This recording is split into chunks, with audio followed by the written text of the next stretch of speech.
Hello everyone and welcome to the channel. So in today's video we are going to be talking about the match between FC Barcelona and Real Madrid, and in this game Barcelona has lost 2-1. But before we do go further into today's daily news, I do want to talk about our sponsors for today, and that is the OneFootball app. The OneFootball app has always been recognized to be the best football app you could find on the App Store. When it does come to the hottest or the latest news that is going on in the football world, you could find all of that within the OneFootball app. And as for us Barcelona fans, all you do have to do is make an account, and then once you do make that account, you will be able to find a choice on what teams you do want to follow. So all you would need to do is turn on the push notifications for Barcelona. Then moving forward from there, you will be notified on the total amount of goals Barcelona has scored during a match day. You will also be able to see when Barcelona do start and end their matches. And then the most important one is that you will also be notified when Barcelona are currently operating a transfer or will be doing a transfer in the coming summer of 2021. All of this is going to be in the OneFootball app. So if you guys are interested, there is a link in my description. You will be able to click it.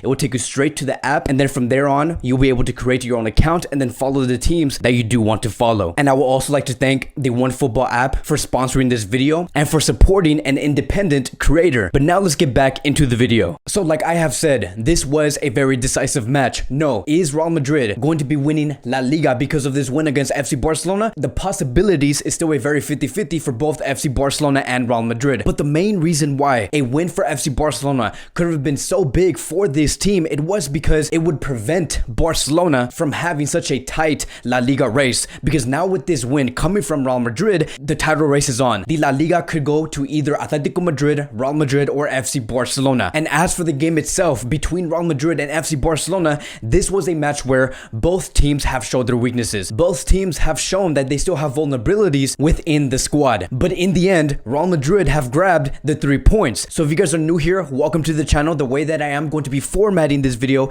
is that I am going to be talking about the first half, the second half, and then give my overall review of this game, which basically means that what does this loss mean for Ronald Koeman? We are going to be speaking about this by the end of this video. But first, let's start with the first half. So let's look at the lineup here. We can see that Ronald Koeman went for a 3-5-2. It was expected that Frankie de Jong was going to be starting as a center back under Ronald Koeman against Real Madrid, but that wasn't the case. What Ronald Koeman chose to do was that he wanted his three-man defensive line to be Mingueza as the right center back, Araujo as the center back, and Longley as the left center back. That was Koeman's idea. Ronald Koeman wanted to use Frankie de Jong as an interior midfielder to control the midfield, to dominate the game. That was the whole idea. And the other thing that was expected coming from Koeman was we did expect Antoine Griezmann to start in this game, because we have seen how Griezmann has been performing for FC Barcelona. He has been performing well. He was bringing the goals, he was bringing the assist, and going up against a team like Real Madrid, a player like Antoine Griezmann was needed. But Koeman did think otherwise. What Ronald Koeman wanted to do was to use Frankie de Jong as the interior and play with two forwards up front, which was Dembele and Lionel Messi.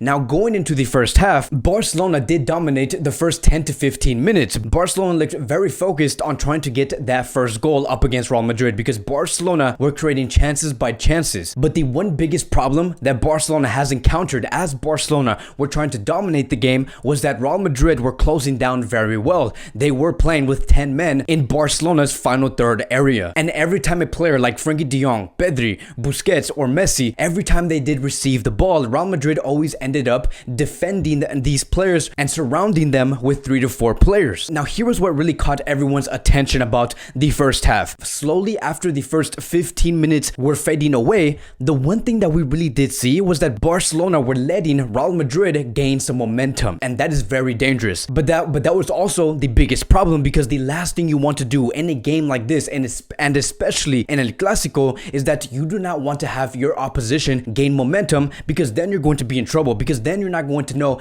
how to stop a momentum such as this, because Real Madrid were bringing the game to FC Barcelona in the first half. Every time Barcelona had possession within the defensive line, it was really hard for players like Araujo, Mingueza, and Longley to get out from that defensive line. And I think that is also another problem that Ronald Koeman did encounter in this game, and especially within his starting 11, because if we look at these three center backs, right, Barcelona have always relied on one player that can be considered as the ball distributor. Looking at Mingueza, Araujo, and Longley, none of these players are great at distributing the ball, controlling the ball, making decisions decisions moving forward. None of these players were able to do that. And that is why players such as Frankie de Jong and Gerard Piqué are so important to FC Barcelona, because Barcelona heavily relies on a center back that does well on the ball. And so as Barcelona were struggling to get into the final third area around the last 15 minutes of the first half, then the goal came in for Real Madrid. Jordi Alba stepped in at the wrong moment, leaving so much space behind, only for one of the players to cross the ball into the box and then having Benzema backheel that goal into Marc-Andre ter Stegen's goal. And that is how Real Madrid scored the first goal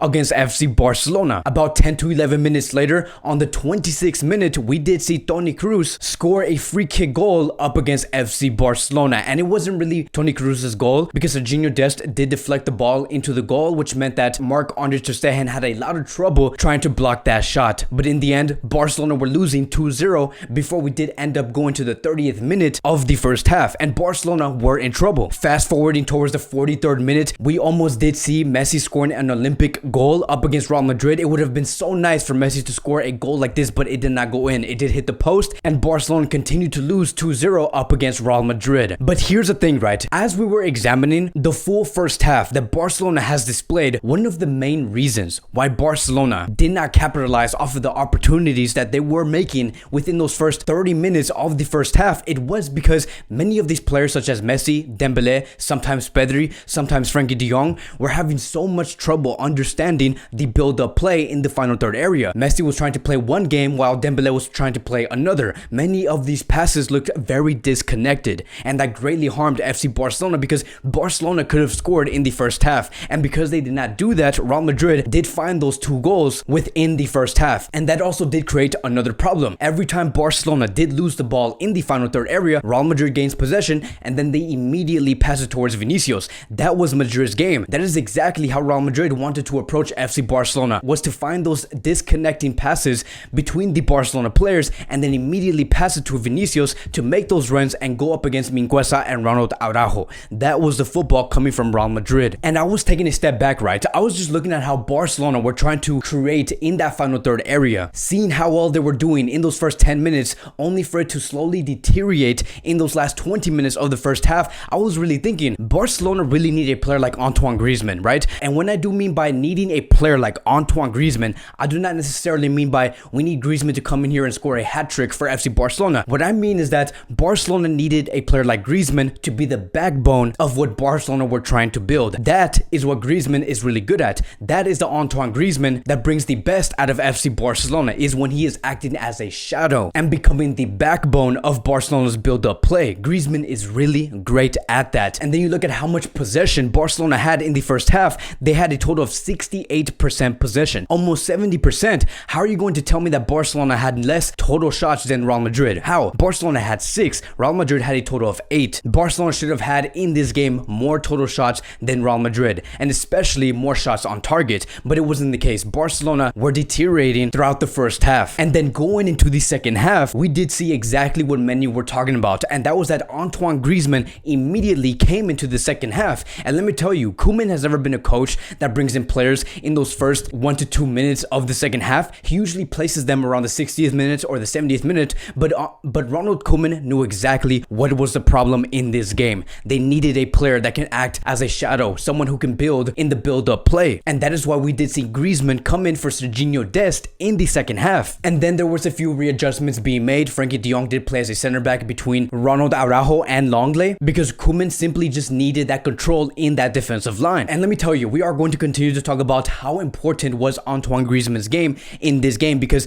that was a key move. Because when we go ahead and go into the 60th minute within the second half, Mingueza scored for FC Barcelona. So I do want to congratulate Mingueza for scoring such an incredible goal in a very decisive moment up against Real Madrid. This is considered as his second goal for FC Barcelona. And let me tell you, the only reason why Mingueza even had that chance to score for Barcelona, it was because Antoine Griezmann, again, he acted as a shadow. He continued to look like, and he made it seem like he was going to be touching the ball and contribute in that build-up play for FC Barcelona, but he never did that. The ball continued to go through his legs, and that was intentional. That is what Antoine Griezmann is good at, because he knows exactly who is behind him, which is the reason why Griezmann continues to be that player that seems like he's going to be in that play. So it's very smart. It's a very intelligent tactical move coming from Koeman and Antoine Griezmann. Koeman. And then going on to the rest of the second half, Barcelona dominated Real Madrid, and it was very clear Barcelona wanted to play their football, but what Real Madrid wanted to do was to defend their way all the way into the 90th minute and then continue to look for their right winger or their left winger. That was the game that Real Madrid wanted to bring in. Barcelona have showed vulnerability in the first half, showing that they do have a lot of trouble in building up play, and Real Madrid also came up with poor proper football by not trying to play against FC Barcelona. They scored the 2 goals up against Barcelona and then immediately reserved themselves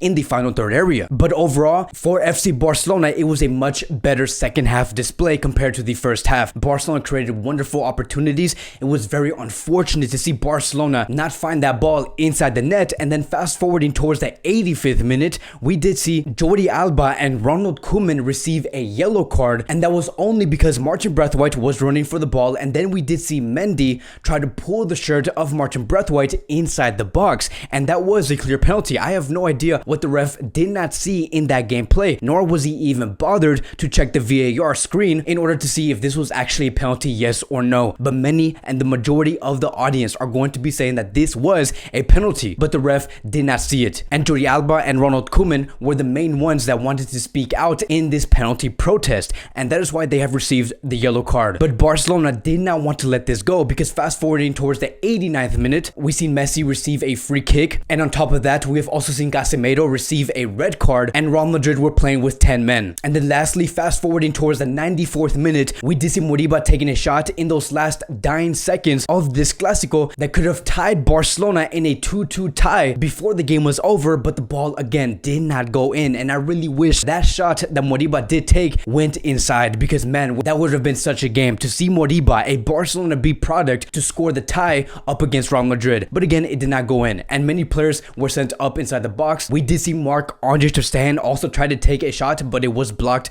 by a Barcelona player, but it was unlucky. Barcelona couldn't find that second goal, even though they have tried, and the intentions were very clear in this game. Barcelona simply did not find the second goal, and that is the reason why Barcelona have lost against Real Madrid 2-1. But now with this 2-1 loss that Barcelona have experienced, which is their first loss within La Liga in 2021, what does this mean, right? What does this mean for Ronald Koeman? Now let me get one thing very clear, and I have stated this within the first minute of this video. The La Liga race between Barcelona, Atletico Madrid, and Real Madrid, it exists, because to be honest, we do not know, and there is no clear winner on who could be winning this league title between Barcelona, Atletico Madrid, and Real Madrid. If we can see the table here, we can see that Atletico Madrid still have a game to play. Barcelona and Real Madrid are tied in games played, but Real Madrid are in first place with a total of 66 points. Barcelona have a total of 65 points, and if Atletico Madrid wins tomorrow's game against Real Betis, which I assume is going to be extremely difficult for Atletico Madrid, then Real Madrid will have the first place spot. But if Atletico Madrid win against Real Betis, they will be 3 points clear on top of Real Madrid and a total of 4 points clear on top of FC Barcelona. Now, does this loss mean that Ronald Koeman could be exiting within this coming summer of 2021? I do not think so. I do believe that we have to continue to wait to see if Barcelona actually win La Liga, yes or no, because it would not make any sense for Barcelona to lose against Real Madrid and then end up winning La Liga and then sack Ronald Koeman. That would not make any sense. I do believe that it is going to come down to if Barcelona wins La Liga, yes or no. But let me tell you, it says here that Barcelona have never won a La Liga title in which they have lost both Clásicos. So it is a very interesting statistic, but it also gets many fans very nervous. And as of now, the rack 1 man of the match is Oscar Mingueza. I do believe that he did deserve it. He did score the goal for FC Barcelona, and he also defended very well. What a player Mingueza is, but Barcelona have to continue to strive on, because La Liga is not over. There is still so many games to play, but this title race is tighter than ever, and Barcelona are going to have to be perfect from here until the end of the season if they even want to have a chance